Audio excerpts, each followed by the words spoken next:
evening, gunfire broke out in Washington, an inform that you don't want to miss today. And of course, your local stories, sports, and weather are all coming up here on the 18 WJTS-CD.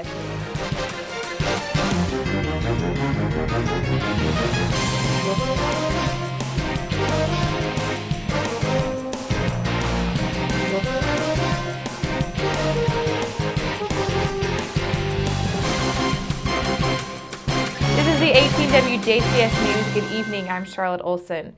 A dispute between three men in Washington erupted into gunfire and sent all three to jail Wednesday morning.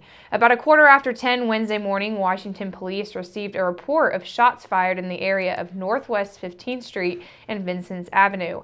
Police say at least one of the men was driving a black passenger car and that multiple shots had been fired. Officers later located the vehicle and began interviewing people. Washington Police Sergeant Greg Deist says that it appears that the incident started as a dispute over money. Deist said that it was over all of them saying that they owed each other money. He says the confrontation then turned physical and then multiple guns broke out and shots were fired. Police say all five shots were fired. Washington police took 27-year-old Seymour Paul, 29-year-old D. Street Justy, and 23-year-old Kenley Baptiste, all of Washington, into custody. All three men were charged with possession of a handgun without a license and criminal recklessness with a deadly weapon. All three were taken and booked into the Daviess County Security Center. A plea agreement was proposed Tuesday and will be taken under advisement by a Dubois Circuit Court judge for a man arrested after a December 2014 battery that ended with the death of a 17-year-old child in Jasper. The agreement calls for 22-year-old Charles Hof of Jasper to serve a 40-year sentence at the Indiana Department of Correction if the court accepts the agreement, in which Hope pleads guilty to at a level 1 felony count of aggravated battery causing the death of a child younger than 14 years old. Hof was arrested by officers with the Jasper Police Department in the early morning hours of Saturday, December the 20th of 2014. After 17-month-old Xavier Miller of Jasper was brought to the emergency room at Memorial Hospital at 12:30 a.m. Police, who were originally summoned to look into the possible physical abuse of the child, they determined that the boy was under Hope's care the previous evening at Hope's Dewey Street residence when the victim suffered multiple injuries. He was taken to Cozaire Children's Hospital in Louisville, where he died around 7 o'clock in the morning on December 20th while being treated for a head injury. Hof was originally charged with a level 1 count of aggravated battery. Then in October, a murder count was added into the addition of the original charge. The proposed plea agreement, in which he agreed to plead to the lesser charge, first came before the court December 30th. A level 1 felony is now punishable by a 20 to 40-year sentence, with the advisory sentence being 30 years. Hof, who has remained lodged at the Dubois County Security Center since his arrest, would have to serve 75% of a 40-year Department of Corrections term.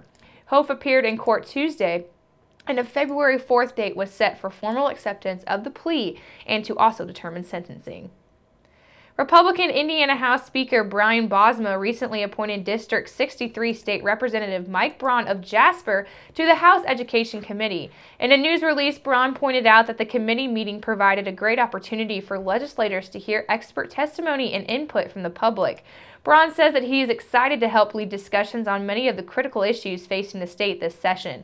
He says that the committee members will be tasked with finding ways to attract and retain great teachers in the state's classrooms and also working to develop a comprehensive long-term strategy to help maintain and improve Indiana's transportation infrastructure.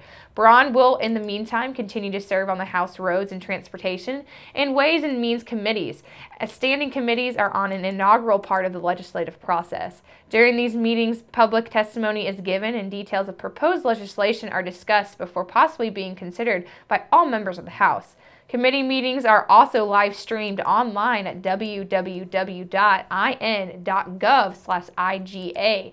Braun represents Indiana House District 63, which includes portions of Daviess, Dubois, Pike, and also Martin County. Democrat Randy Fleck says that he intends to seek re-election for Dubois County Commissioner District 3 seat. District 3 consists of Cass, Ferdinand, Hall, Jackson, Jefferson, and Marion townships. Fleck has served as a commissioner for 11 years and is currently the vice president of the group of 3 commissioners. In a news release, Fleck says that he really enjoyed his time working with the people of Dubois County as a county commissioner. He says that he looks forward to a continuation of economic development, good responsible government that lives within the needs, and making Dubois County a great place for families to reside. Fleck resides in Jackson Township on State Road 64 with his wife Sharon and 2 daughters. Fleck is an accountant manager for International Paper in St. Anthony, where he also serves on the town's Water Utilities Board. He is also on the Patoka Water and Sewer Board, Dubois County Solid Waste Board, and Dubois County Emergency Management Board.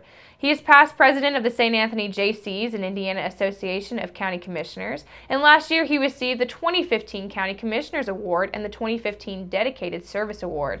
He is a member of the Knights of Columbus, the Fraternal Order of Police, Travelers Protective Association of America, the American Legion, and also belongs to St. Anthony Catholic Church. He is a graduate of Jasper High School, and he has an associate's degree in business management from Vincennes University Jasper campus. He is an Eagle Scout and U.S. Army veteran. The Orleans American Legion Post 69 is hosting a gun and knife show this weekend. The gun show is open to the public and will be held at the Orange County 4-H Fairgrounds in the Community Building in Paoli, Indiana.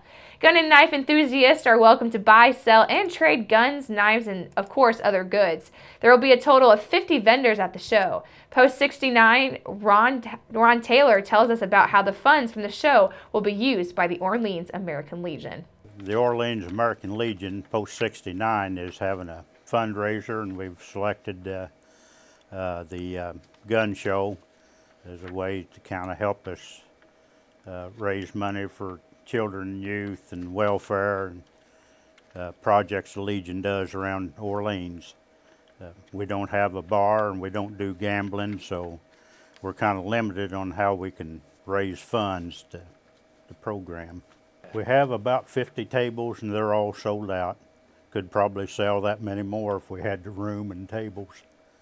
It's been really a good project. The show will be held on Saturday, January the 9th from 9 a.m. until 4 p.m. and also on Sunday, January the 10th from 9 a.m. to 3 p.m. Taylor also says that if there was more space at the event, then of course they would sell more tables to help the fundraiser grow. Members of the Orleans American Legion Post 69 participated in the Orleans Bicentennial Planning Committee last year, the celebration of the 200th anniversary in Orleans, Indiana. This day is marked as recognition, but also is to highlight the importance of community engagement with all its members. Up next, we'll take a look at your weather summary for the rest of the work week.